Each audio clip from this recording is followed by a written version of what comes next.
Welcome back, everybody. Time again for another Word Balloon Live, the comic book conversation show. John Suntress here.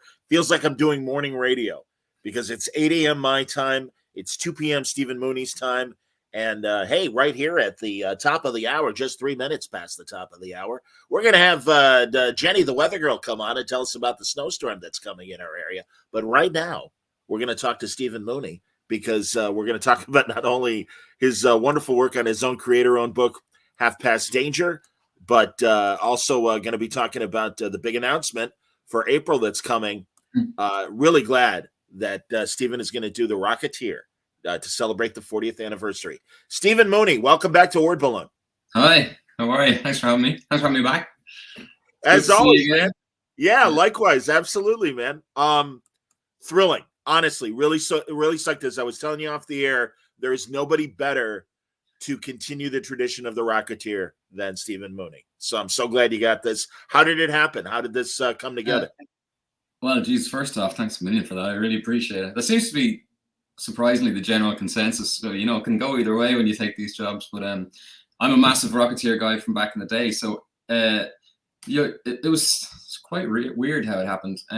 You know, Deck, my mate Deck and Shelby, two of us over here in Ireland, based in Dublin. So I think we were having a chat on Twitter about Rocketeer, and an old editor of mine at IDW, Chase Marotz, who has now moved into a different department over there in the entertainment side of things. Somebody mentioned Rocketeer just in passing, probably Declan, and then we were told, Chase mentioned that it was the 40th anniversary was coming up this year, which I didn't know actually. Didn't either. And Declan said, Mooney, you should really do a Rocketeer book. And I was like, yeah, well, you know, it's that easy. I'll just do a Rocketeer book for his 40th anniversary. And Chase was like, well, I mean, I've heard worse ideas. So they checked the license, and it was still going strong at IDW, and they had everything required now. Obviously, there's a lot of permissions involved with the estate. Sure. And Scott Dumbier is the big arbiter of all things Rocketeer at IDW. He was mates with Dave, and he's very, very close to the thing himself. And I didn't really know Scott. Obviously, I was actually I didn't tell him this, but I was a big fan of his because I was a big Wildstorm kid. All the Jim Lee stuff, Will Portasio, Scott Williams, all those guys were the guys I kind of grew up on in the early 90s. Sure. So I knew who he was. I don't think he had any idea who I was. So Chase sent him on the stuff, and he seemed to respond to it, and he got on to me himself. In the old school way, the editors ring you, like they call you the older guys. They're not so much into the email. Well, I mean, obviously he emails, but he rings you and talks to you, which is nice and intimidating. So we were chatting away, and he was telling me all sorts of great stories. He'd be a great guest, actually. He's got some serious stories about all the big artists through the 90s. And he said, well, let's see what we can do. So he got on to Dave's estate and his sister, and we did a little bit of pitch artwork. And it's crazy. It doesn't, just let's put this out. That's not usually how it happens, but it did just happen because we just suggested it on Twitter. And I had the time coming up, like everything lined up, and I did an image and a bit of script. And they went for it. They were really enthusiastic, and at the timing worked out because of the anniversary. So we were at the races then. That was it. And that was about 5.5 months ago.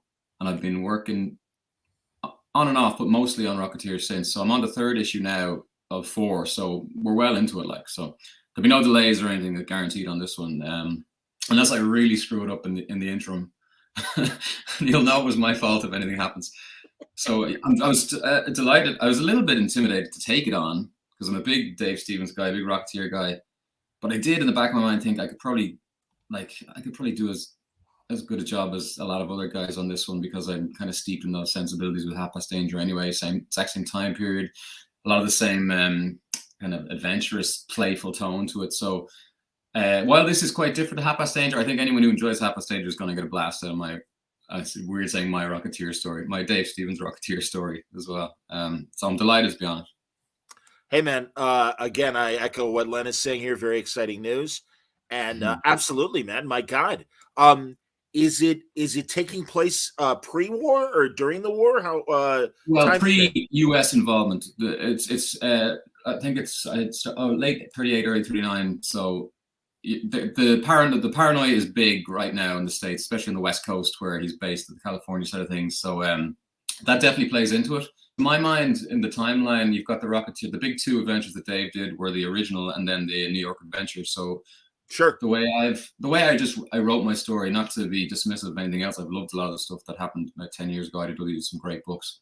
But I am just kind of writing this to my mind as him returning to New York after that adventure and reconvening with Betty and Peavy and everybody, and then we're going to go from there. So the same right after Dave's 2 books, which is very, portentous of me to say, but we'll see if I stick it. You know what I mean? To my mind, this is Rocketeer 3. We'll see what people think. I love it. I think that's great. And isn't that amazing that truly there's such an impact of the Rocketeer for so little work that Dave did? Yeah. Tons of posters, tons of images, and my God, reviving the love for Betty Page. And really, for a lot of people, we discovered Betty Page through Dave Stevens. Yeah, I did. Yeah, man. And also just that wonderful design of the Rocketeer himself. I mean, my God, look at that. I mean, and I was, I remember as a kid seeing VCR tapes of Commander Cody, and clearly was the inspiration for the Rocketeer. But no, I loved it. And God, 40 years ago, see, 1982. Sadly, old enough to remember 1982. Oh, I was around. I wasn't that old, but I was around. I'm 77, so I was 5. Well, I found them in the reprints then about 10 years after that. But then the likes of Commander Cody and all those guys, I had never heard of any of those, and it informed a lot of my kind of Saturday matinee serial sensibilities then, which kind of rolled into my own book then at Half Past Danger. So it's all one big weird melting pot, which is why I guess a lot of people thought I'd be a good fit for Rocketeer as well, which I am grateful for. And so far so good. But yeah, and obviously there's a huge movie. It was massive as well to bring people to the book as well. So there's a lot of crossover there between the two.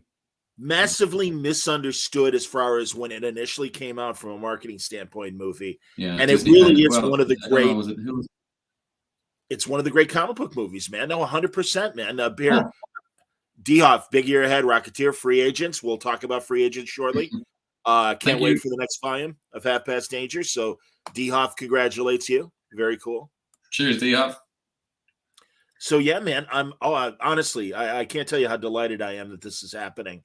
I do. I love the designs, and like I keep saying, you're the perfect guy for this. What can you tell us about the story beyond the fact that it's volume 3? He's going back to New York.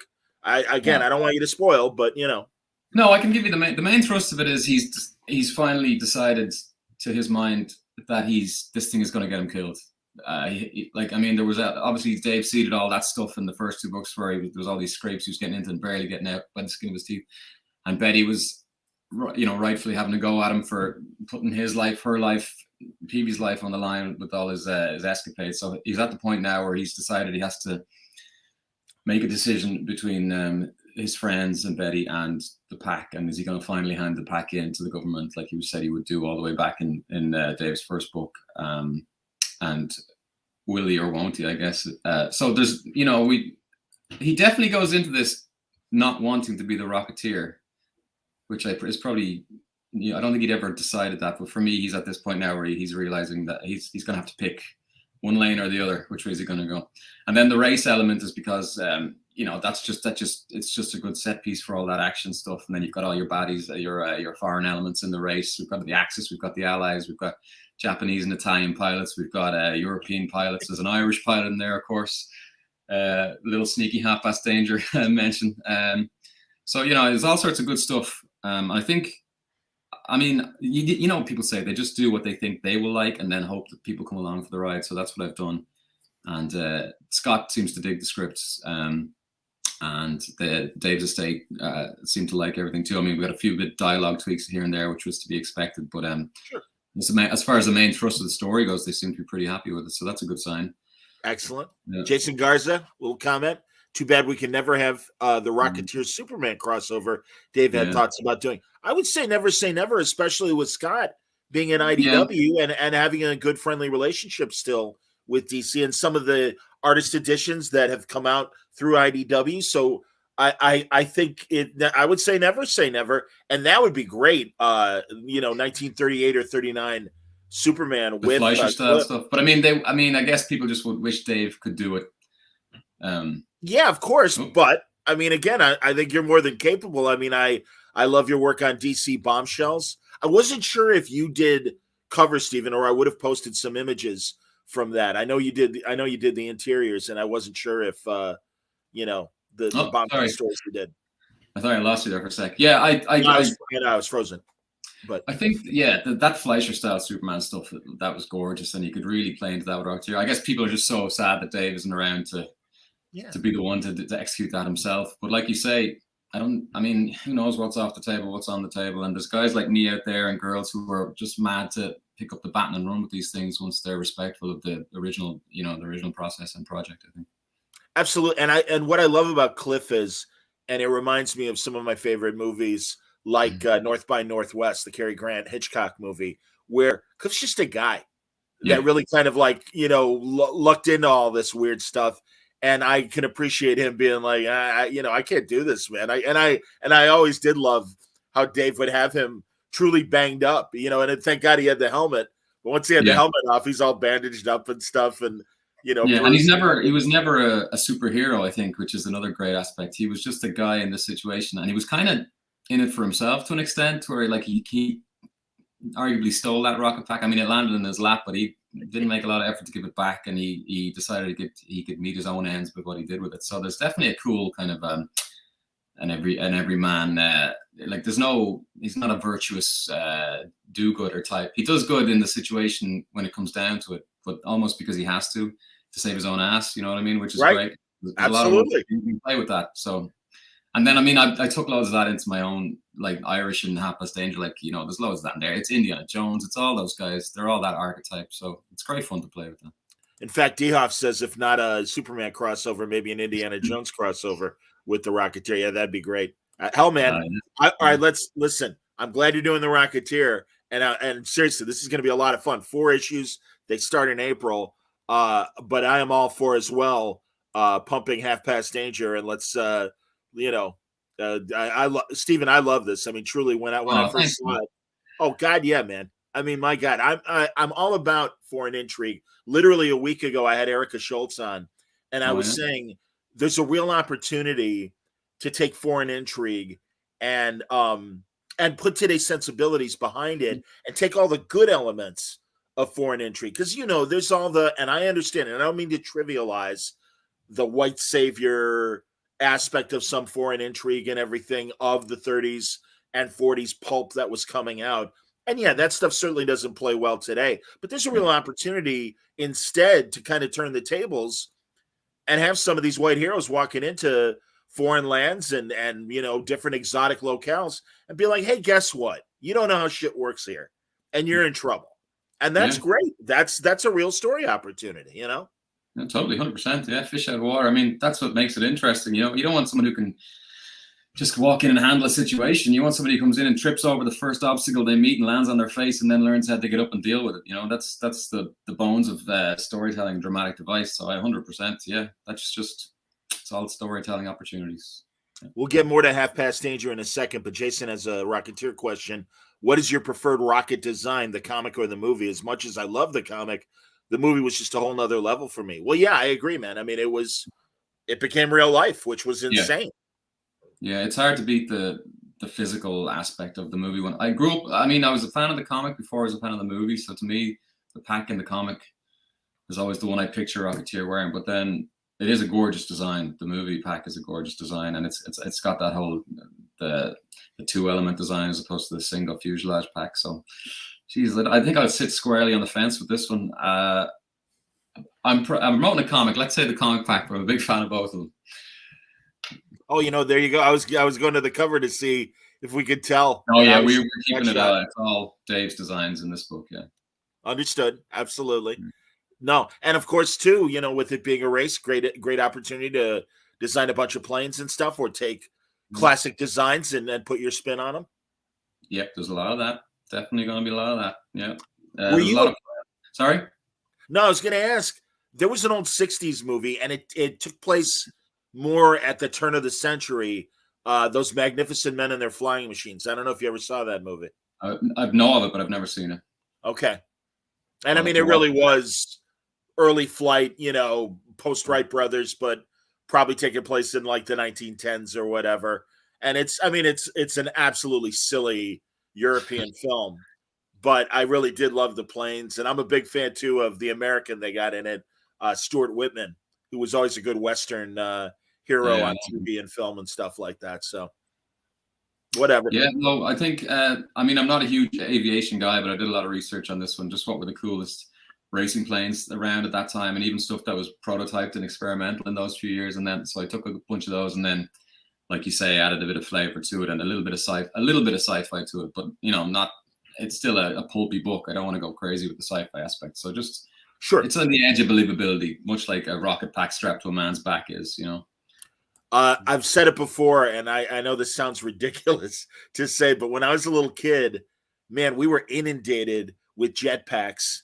In the middle of football games and other big sporting events, and of course in Thunderball, the James Bond film, you see a jetpack very prominently. I really thought by the time I am my current age that we'd all have jetpacks and be flying around. I love the fact that we have the supercomputer in our pockets. But I was really looking forward to a jetpack, and I'm kind of bummed that, it's not regular transportation. Where's our hovercrafts? Yeah, exactly, man. Yeah. Totally. But I really wanted to, have the handles and just be like tooling around and shit with the jet engine behind it. So that's why the Rocketeer totally spoke to me. I'm like, oh, if only.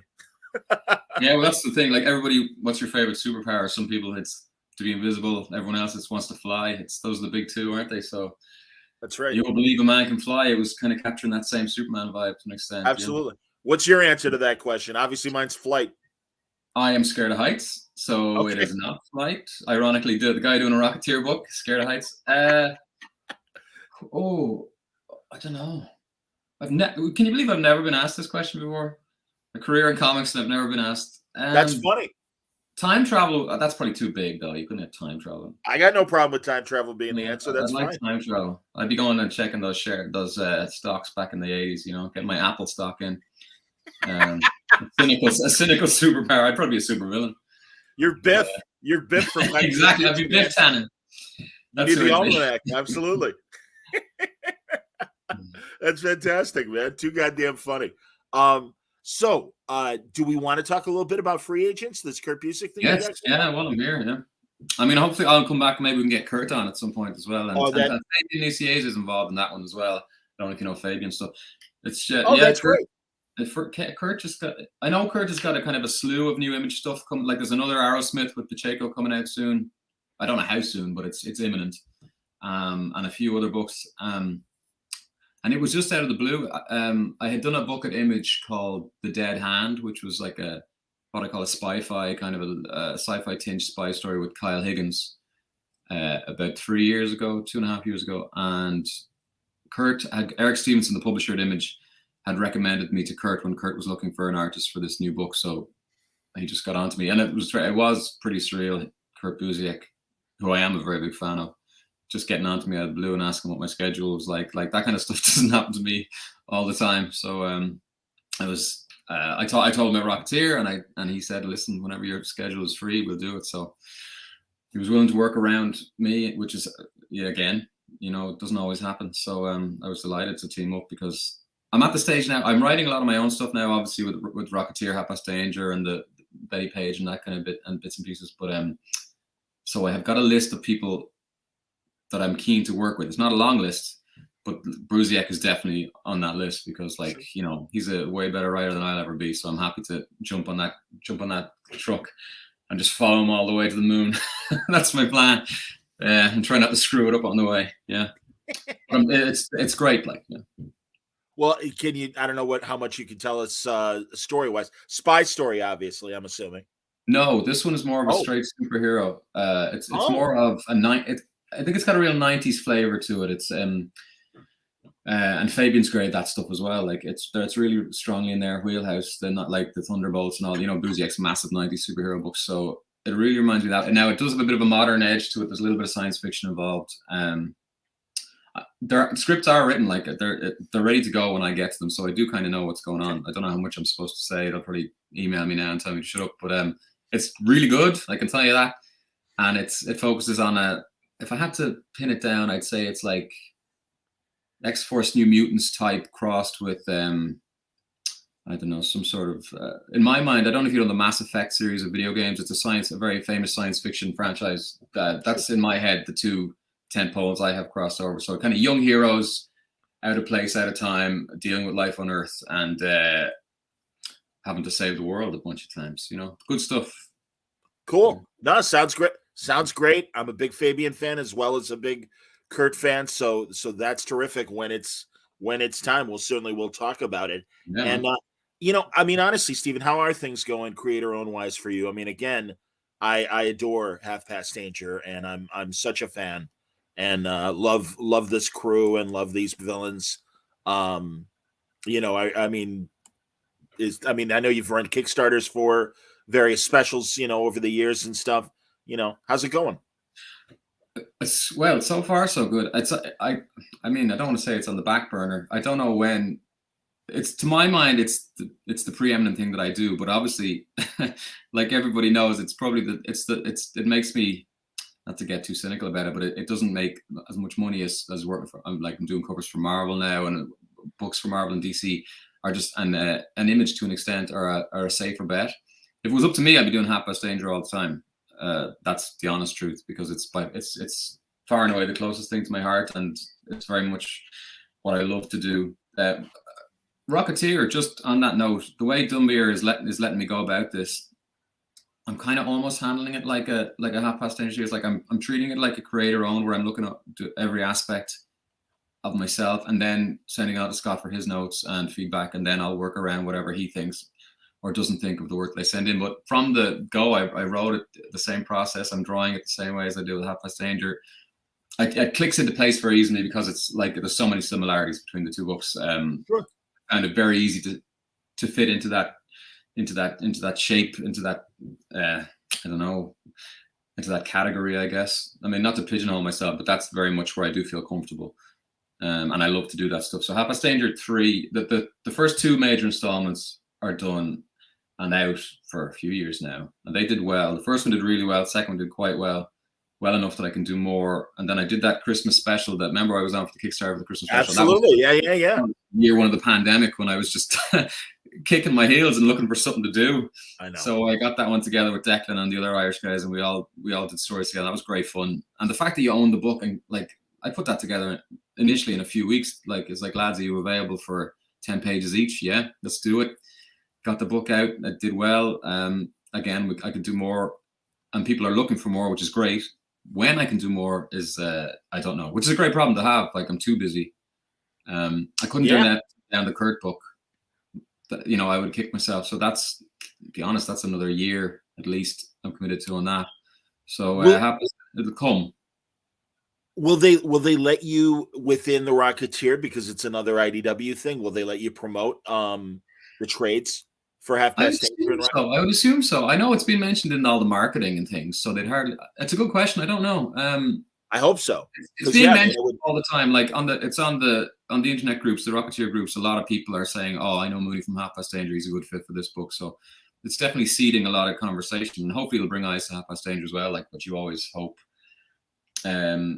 Yeah, I don't see why not. It's a good question. I don't know. I'll have to bring it up with Scott. But Half Past Danger, like, it's not going anywhere. That's Chris Ryle, who recently left IDW, was my EIC when I was doing all these books back in the day, and I told him I wanted to do another Rocketeer volume. And he told me I was crazy. He said you could spend that time doing a book for whoever, Marvel or DC or whatever, and do well for yourself. But I was like, I have to finish Half Past Danger, because it's all written. That's great. Written.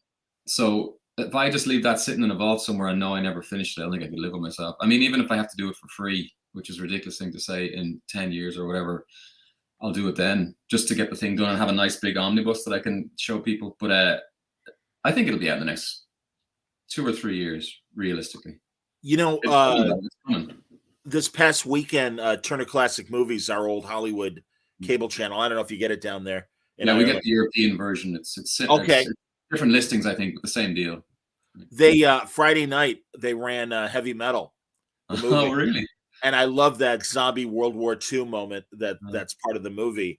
And and listen, I always don't want people to misunderstand. You make great comic books. We want you to keep making great comic books. But I would love to see a Half Past Danger animated World War II movie? Oh, listen, you and me both. Trust me, I've had a couple of initial conversations, nothing that's really stuck. But if somebody comes to me and with quality wants to do it, I'll be signing that. I'll be signing on that dotted line. Trust me, because I think it would lend itself really well to it. Like you say, animation especially. Yeah.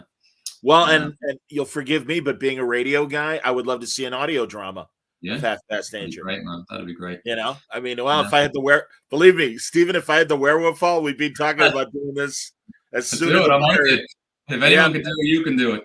I'll sign. There you go. I'd be the Orson Welles of it. No problem, man. I'd gather my Mercury players. Be so old school as well. It'd be great. Yeah. Absolutely, man. Here, Andrew, good choices for crossovers. Buck Rogers, the Basil Rathbone Sherlock. I would love to see him show up in a Half Past Danger, actually, or a Rocketeer. And he even set up Abbott and Costello, which I love. I think that's hilarious. Yeah, you got the slapstick route. You could bring them in. Yeah. And Dioff, he loved Dead Hand. I recall that being released with a European publisher before Image. Is that right? That's right. Yeah, it was French originally. Yeah, Delacour. What was Dead Hand? Tell me about it.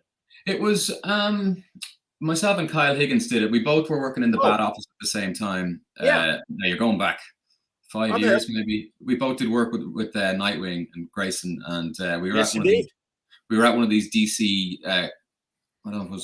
It was the New York Comic Con party where they get all the creators together and do a dinner, and Jim Lee's there, and you're very intimidated. And it's so myself and Kyle were kind of just chatting to each other because we didn't know a lot of the older guys, and we knew each other's work, and it was the same. It was the classic. If you ever want to work together, just give me a shout. And we just kept talking after that, and we were listing all the things we liked, and he was like, "Man, we could make a book out of this." So he took all the little concepts and movies and games and everything we talked about, and came back with an idea, which I thought was excellent. It's about the Dead Hand itself is actually a real.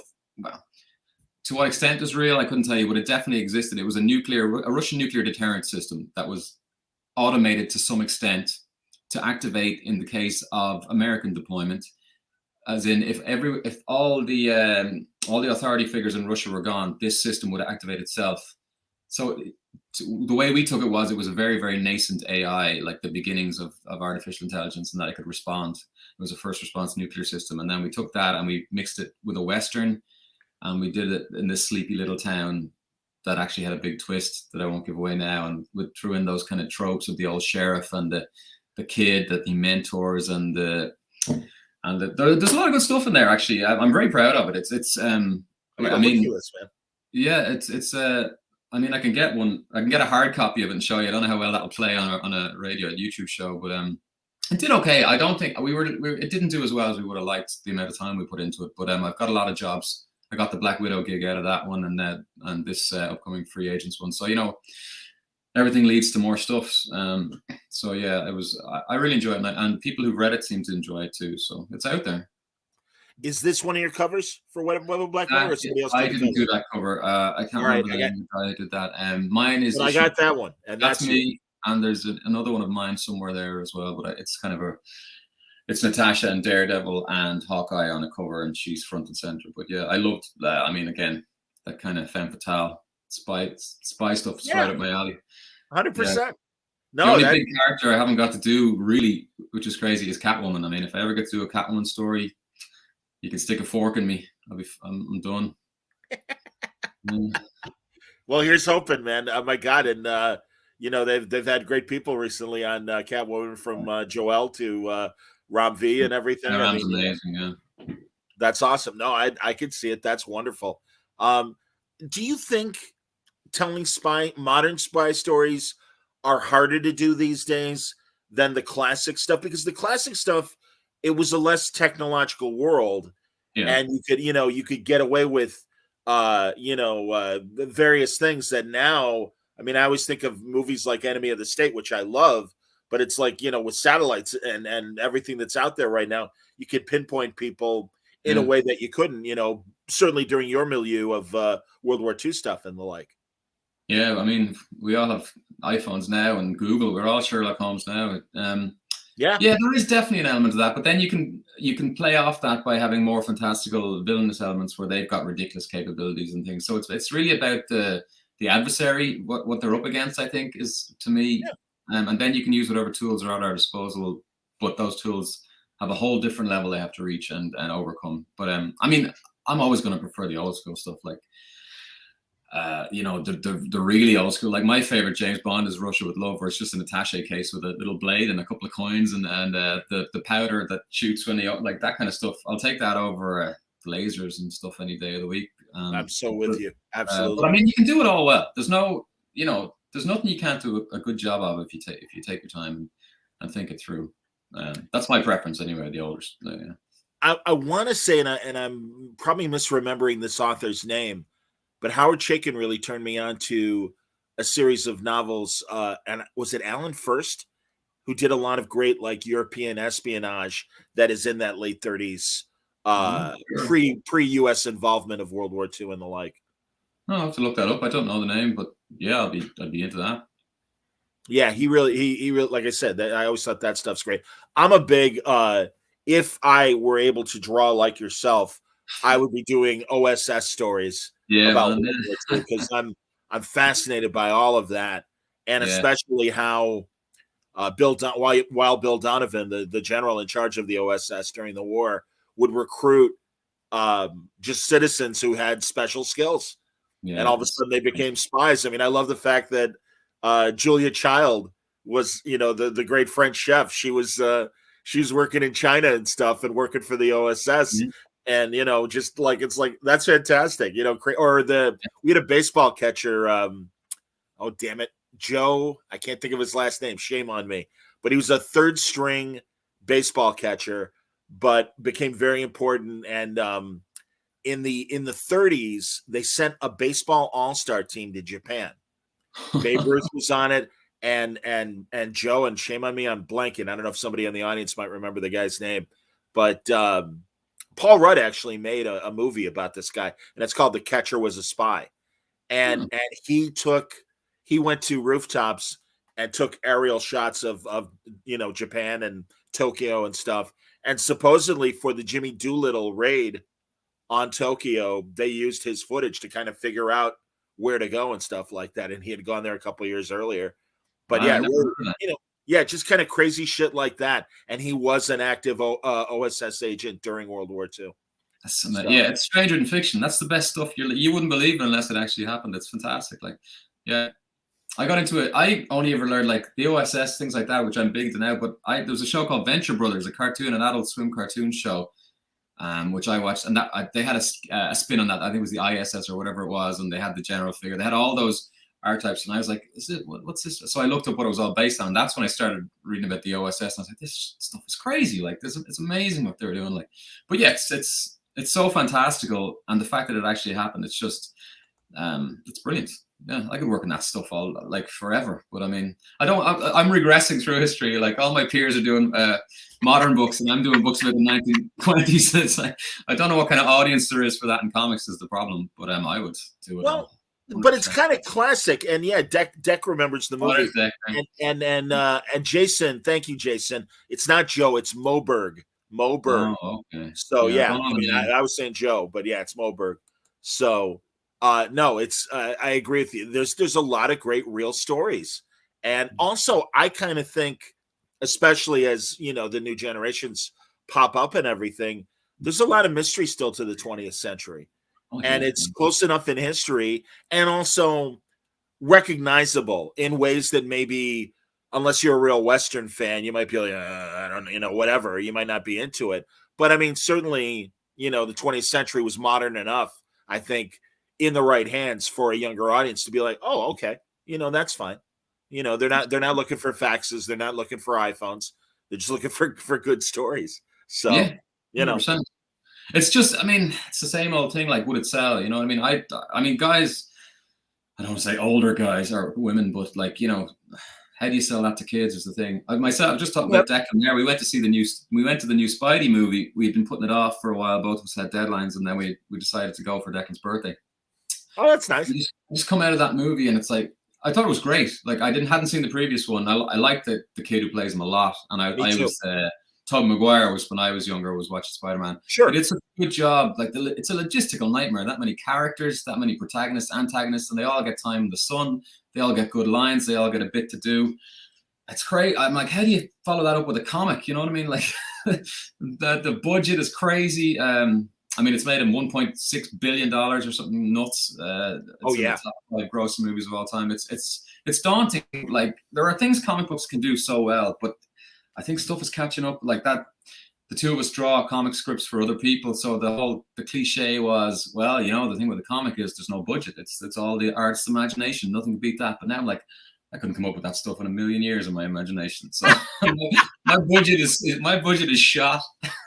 Yeah, but I mean, you know, they've got like literally teams of hundreds of people. Oh yeah, I know these scenarios as opposed to just you individuals with a pen and everything. So I get it.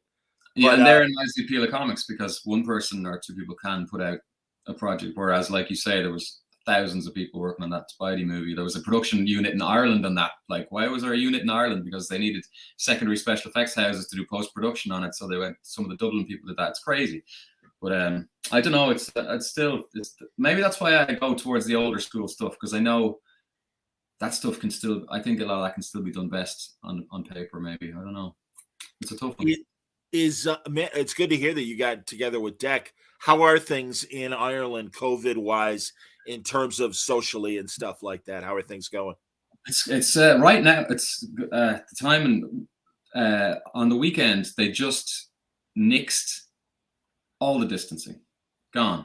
Which they tore the Band-Aid right off because our numbers have been low. And the booster, it's something like 90%, 95% of the entire population is double vaccinated, and something like 60% has got the second booster now, I think. So the vaccination rates are really, really high. But it still was a surprise because we were doing social distancing in the pubs and the restaurants, and then there was early closing times and curfews and all the rest, which is fine. I'm on board with that stuff. But then, yeah, it's gone. Everything's gone as of this weekend. So I could go to the pub tonight with Deck. And a dude could be standing here at the bar like normal time, and it's like, is this weird? I mean, we want it to go back, right? But then, do you want to breathe this guy's farts when he's standing right beside me? I don't know, and that's just Declan I'm talking about. So well, yeah, but it's interesting times. Yeah, I know. I guess Deck's diet more than I do, so I'll take the word for it about standing next to him while he's farting. Absolutely. Yeah, it's a strange one. I mean, I'm glad everything's getting back though, because I am ready for things to be open again, as long as it's obviously done. There you go. Yeah, Deck can't wait, man. No, yeah, Deck, he's a big expert. When you get your X-Men pages in, Deck, he's not late in his X-Men pages. But, he's got a big deadline, and his editors will be knowing this. So when he gets those pages in, well, he and I are due for a new talk as well. Truly, man. It sucks. Well before COVID, I met the organizers of, God damn it, which convention was it? I want to say Dice. Oh yeah, Dice is Irish, the Dublin one. Yeah. And they're like, "Hey, we'd love to have you." I'm like, "I would love to go to Dublin, please." Good Lord, yeah, man, absolutely. You got friends over here? Are you kidding me? Get to meet Will? Absolutely, I want to meet all you guys. There's loads of us over here. We're like, we multiply like rabbits. All the cliches are true. You should. We'd love to have you. That'd be great, man. All right, give Deck a week, and he'll be set on his deadlines. That's cool. Andy has a general question, and I'll ask it. Do you think Marvel should do more to promote the comics and the movies? Feels like they're missing a trick, not getting more eyes on the comics. Yeah, I do think so. As to what they should do, I don't know. I mean, do you put an ad for a comic shop up? Do you have somebody thumbing through pages? I mean, you've got your animated trailers people do for their comic books, but I feel like that's kind of cheating in a way because that's not how comic books read. But it does give it more pizzazz. But I mean, you animate a comic book, you're sooner or later you end up with a cartoon or a movie, which is not common. I think they could definitely, like, you see the numbers going into see Spider-Man. There's so many amazing Spider-Man comics, like really, really good stuff. Yeah. Evergreen stuff that you could hand to a kid. And the young ages stuff, the Spidey. I don't know what's the answer. What do you think? I mean, how do you? Well, I have an answer as well. A couple of years ago when it was either I think it was either Rebirth or the New 52. DC did a bit of a television splash, and God, I remember at least here seeing ads on BBC America for DC Comics, which I found interesting. I also, again, being old, and if you ever watch those classic both Adam West Batman and George Reeves Superman shows, hell, on the George Reeves show, you got the announcer saying Superman appears monthly in Action and DC, and Superman Monthly or whatever. And it's like, well, they produced the show. The DC National Periodicals actually made the Superman TV show back in the day so they could do it. But even the Adam West Batman that was made by Fox, they had ads. You had to look fast, but they were in the credits that Batman appears monthly in DC Comics. So no, I think it is good. I hear what you're saying about that you don't want to animate comics because that's not how they read. But I think seeing the images might appeal. I mean, God, or I remember in Spider-Man 3, during the opening credits, you had all those great Alex Ross images, kind of retelling the origin and stuff like that. Yeah, so I think, I kind of think it is a good idea. And here, what is Jason? Jason says, I saw a post saying they should have the stars before the movies advertise the books that inspire the stories of the film. That would be great, of course. Logan had an X-Men comic in it, and didn't Captain America have a comic in Avengers? Sure. Yeah, he was holding one. I mean, in a briefly, almost off camera, but I don't think that's drawing attention to it. The stars thing, sure, but how much do you got to pay the stars to get them to hold up a comic book, and our studio is willing to offset that with what smaller amount of revenue the comic book store is going to bring in as a result? Because movies versus comics, it's not the same equation, you know what I mean? But I do think people be doing something. But I mean, there's got to be people thinking of these things. Like, they've got marketing departments the size of our country here, so I don't know. It's got to be on the agenda. Why aren't they doing it though? I don't, well, honestly, right now, as you know well, and again, this is me saying this. I don't want to make Stephen a part of my comment.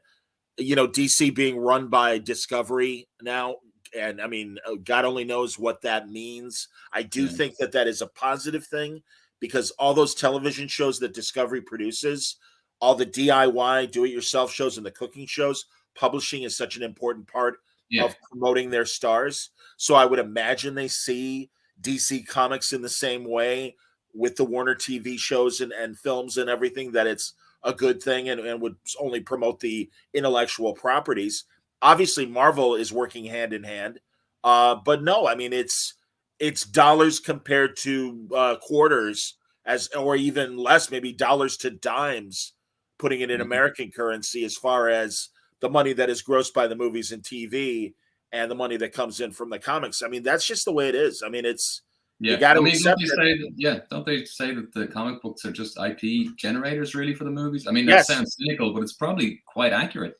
It's just this amazing library of material that they can pick and choose from for the next movie. But then the other argument is you got to pay to keep this material coming in from the comics, so that you're always going to have ideas for these movies. So it's a kind of a yin and a yang thing. I need people a lot smarter than me to come up with that answer. I'm just.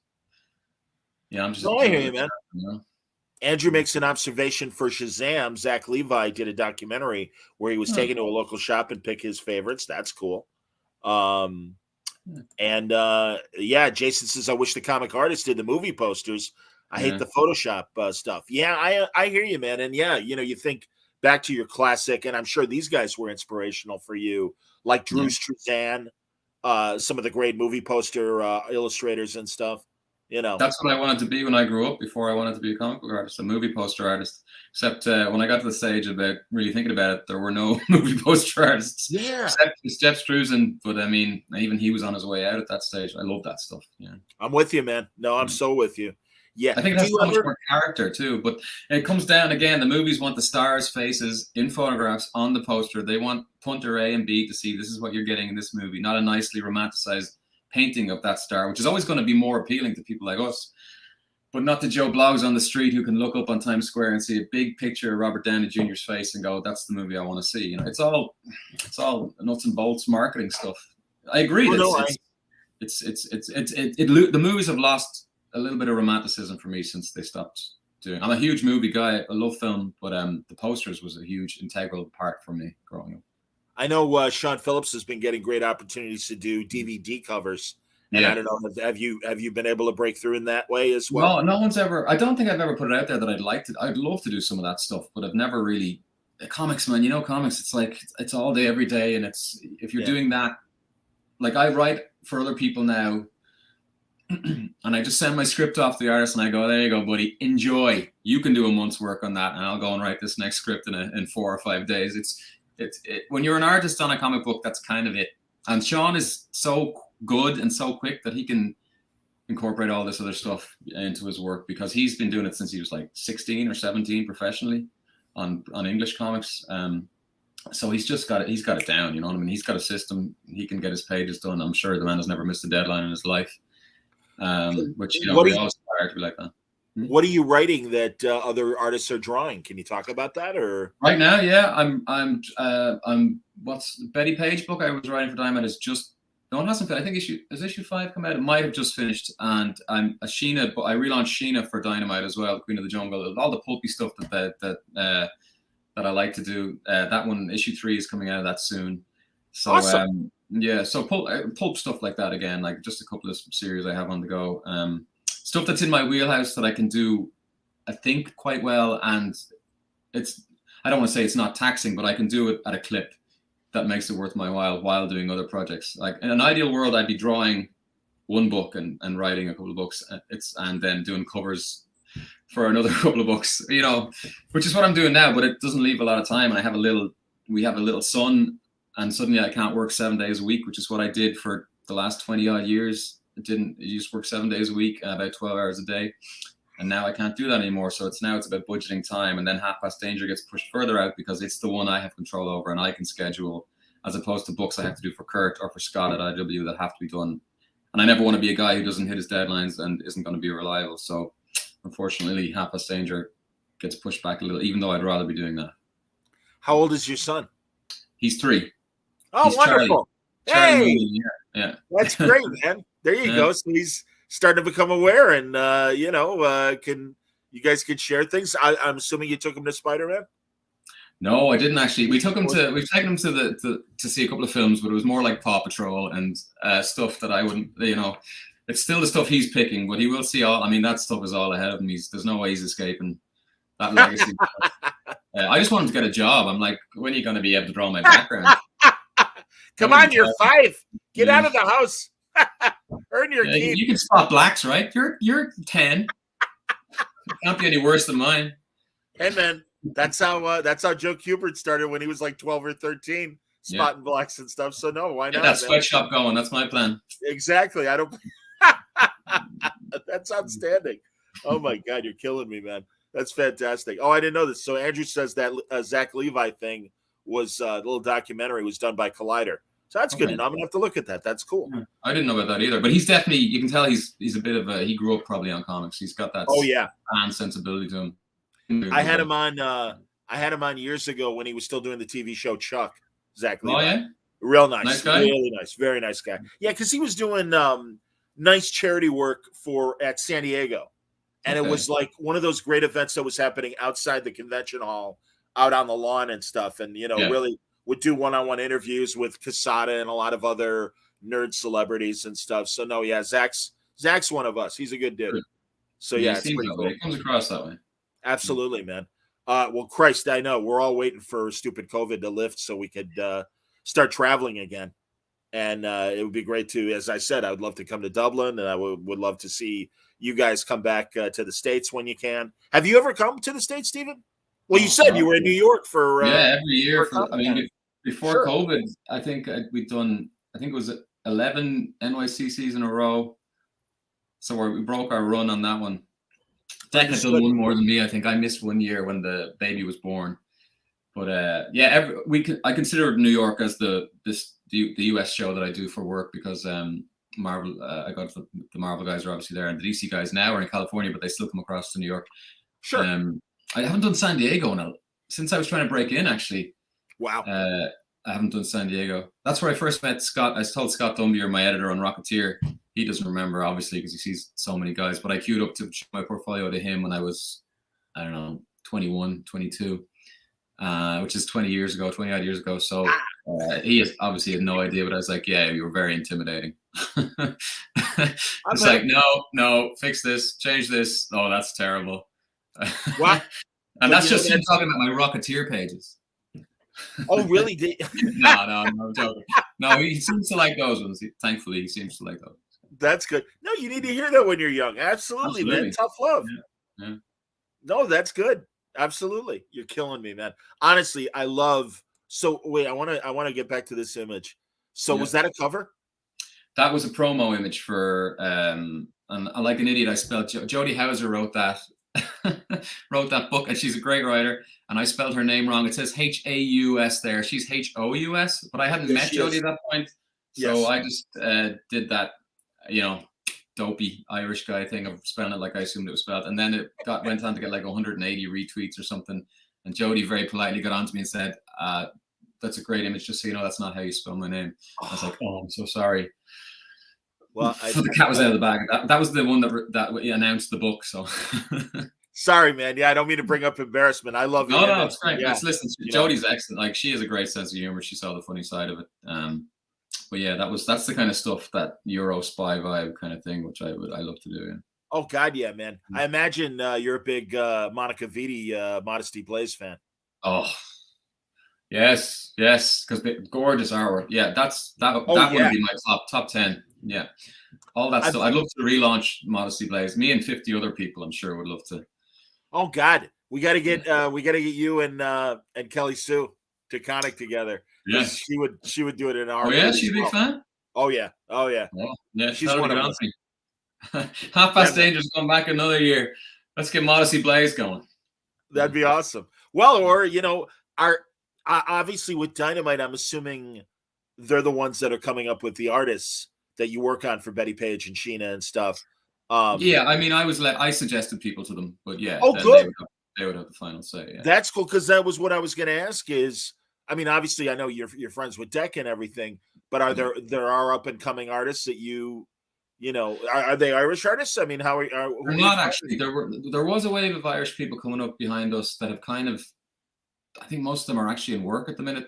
The first person was Georgia. She was an Italian lady. A friend of mine, David Messina. I don't know if you ever had David on the show. He's done a lot of stuff for Marvel and Image. Where the name? Yeah. Great guy, and he teaches in Rome.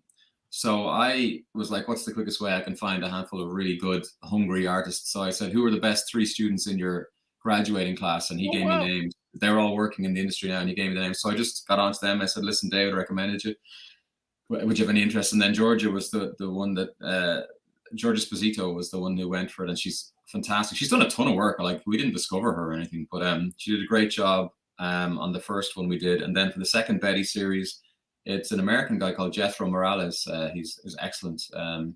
He's doing a great job, and he's crossing over to Sheena now as well, because we got on so well on Betty. But yeah, I guess I probably write our very artist friendly scripts, I'd say, because I'm very aware of time budgets and constraints and things, when to ask for a lot and when to let them just go. So I think they're enjoying working on it. It's interesting being on the other side.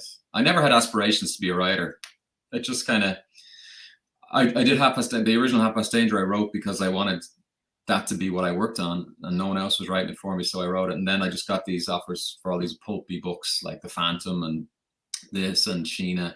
And I was offered loads of stuff back after Half Past Danger 1, but I just couldn't take it all. But I'm so thankful for Half Past Danger. Like, it changed everything for me, which is, I'm very grateful for that. Hey man, that's the hope, and it's lovely, and I do understand that working for Marvel and DC and the Lion Image might provide more money right away, and that's all right, man. I mean, you're making your brand known, and when you get back to it, I mean, this is what happened with, I always say this, Rick Remender, Fraction, Bendis. They made their mark at Marvel or DC or whatever, and then all of a sudden it's like, hey, just so you know, I've got all this creator-owned stuff in my back catalog, and everybody discovers it, and I think that's great. I haven't seen your Lobster Johnson. That's funny. I've been talking to a lot of Hellboy people lately, and I would say clearly my favorite Hellboy character, and I would imagine one of yours as well. I mean, he's classic pulp hero. Yeah. I mean, he ticks all the boxes. Mignola obviously is a fan of that stuff too, because he's like straight out of the pulp serials. That guy, and the visual is just so striking and fantastic.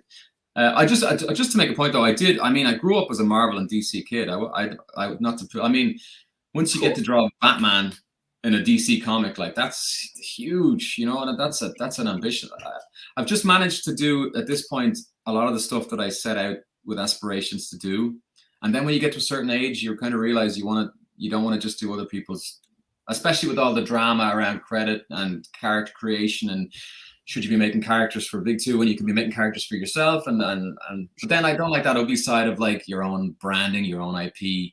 And Declan gives me a hard time over this because he's very, very canny and clever with how he markets himself. And I'm super reluctant to get into that side of things. But honestly, it's a part of the game and you got to do it. I'm sure you know with your show, you got to put it out there. You've got to, promotion marketing is huge. Your production values are great. And I'm sure that costs money to do when other people aren't doing it. So it makes a difference and you've got to do it and give yourself a brand, whatever you want to call it.